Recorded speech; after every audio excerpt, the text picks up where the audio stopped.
Dobar dan. Što zagrijava naš planet? Prvi razlog je očit. To je sunce koje šalje svoju energiju na Zemlju, dio te energije je apsorbiran u atmosferi, a ostatak zagrijava naš planet. Kad ne bi bilo atmosfere iznad površine planeta, naš planet bi imao srednju temperaturu od -18 stupnjeva. I zračio bi u infracrvenom dijelu spektra natrag prema svemiru. Ipak, naša atmosfera je puna plinova, a neki od tih plinova su staklenički plinovi. Plinovi kao što su CO2, ugljikov dioksid, metan, didušikov oksid itd. Po čemu su specifični ti staklenički plinovi? Specifični su po tome što dio infracrvenog zračenja našeg planeta apsorbiraju, sami se zagrijavaju, te dio ide natrag prema svemiru kao što je bilo namijenjeno na početku, a drugi dio zagrijava naš planet. Ovaj efekt se zove efekt staklenika i omogućava da srednja temperatura na planetu bude 15 stupnjeva, ne -18.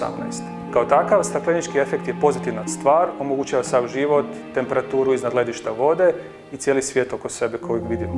Ono što je problem je kad broj ovih molekula stakleničkih plinova raste u atmosferi, jer zbog toga raste dodatno zagrijavanje našeg planeta.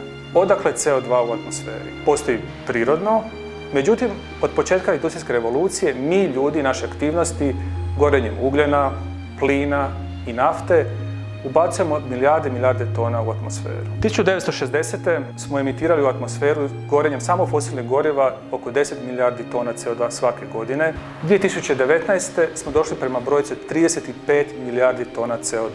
2020. je bila zanimljiva, naravno zbog pandemije, kada je stao veliki broj aktivnosti i emisije su pale za otprilike 7%.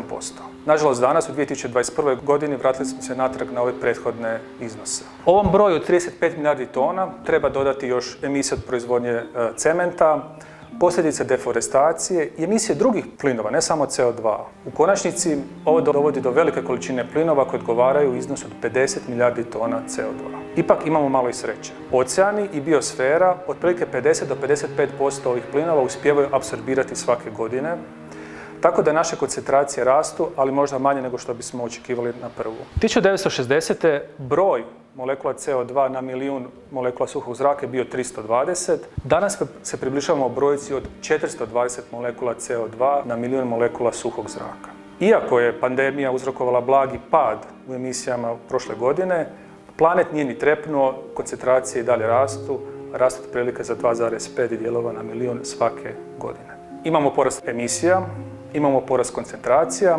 Ovo dovodi i do porasta temperature zraka.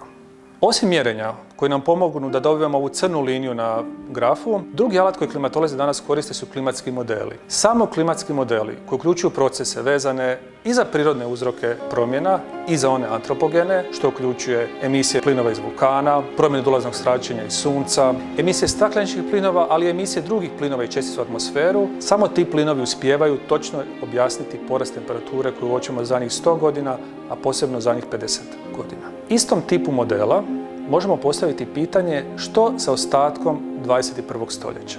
Ne zagrijava se samo svijet, zagrijava se i Sredozemlje. Kada se klimatskim modelima postavlja pitanje što će se dogoditi sa temperaturom zraka u slučaju nekakvog umjerenog porasta stakleničkih plinova, vidimo da porast na području Jadrana i ostatka Sredozemlja može biti do 3 stupnja na srednjogodišnjoj razini.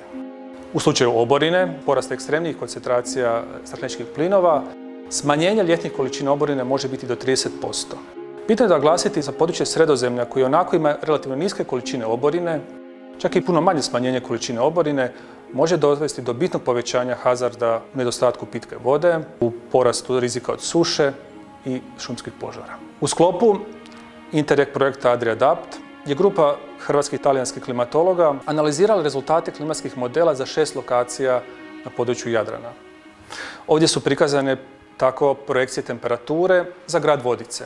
Slična analiza je napravljena za ostalih 5 gradova na hrvatskoj i talijanskoj obali. Ono što možemo vidjeti iz ove usporedbe, da u slučaju umjerenog porasta stakleničkih plinova imamo porast, nastavak zagrijavanja temperature od početka 21. stoljeća do njegovog kraja. Nivo tog zagrijavanja ovisi od modela do modela, međutim konzistentan je i nalazimo ga u svim sezonama i na godišnjoj skali. U slučaju pesimističnijeg porasta stakleničkih plinova, nažalost temperature idu i puno više od onih navedenih 3 stupnja u prethodnoj analizi. No, nismo bespomoćni. Postoje dvije skupine aktivnosti koje možemo primijeniti kako bi ublažili izvore problema i kako bi se prilagodili. U skupinu ublažavanja, to jest mitigacije, ulaze stvari kao što su proizvodnja energije na održivi način, čist način, elektrifikacija prometa, povećanje energetske učinkovitosti i sl. U slučaju adaptacije, to jest prilagodbe, na dio klimatskih promjena koje ne možemo izbjeći, a to je upravo bio fokus projekta AdriAdapt, možemo se prilagoditi na nekoliko načina. Aktivnosti u prilagodbi uključuju i razvoj i unapređenje naše infrastrukture, zatim razvoj sustava za prognozu vremena i ekstremnih vremenskih i klimatskih događaja. Tu je jedna čitava skupina dodatnih aktivnosti koja uključuje edukaciju svih generacija od najniže dobi do najstarije, te sačuvanje dostupnosti pitke vode. Bitno je naglasiti da samo s intenzivnim aktivnostima i u mitigaciji, ublažavanju i u adaptaciji i prilagodbi možemo osigurati da talijanske i hrvatske zajednice na Jadranskoj obali imaju ostatak 21. stoljeća koji je zdrav i održiv. Budućnost je u našim rukama.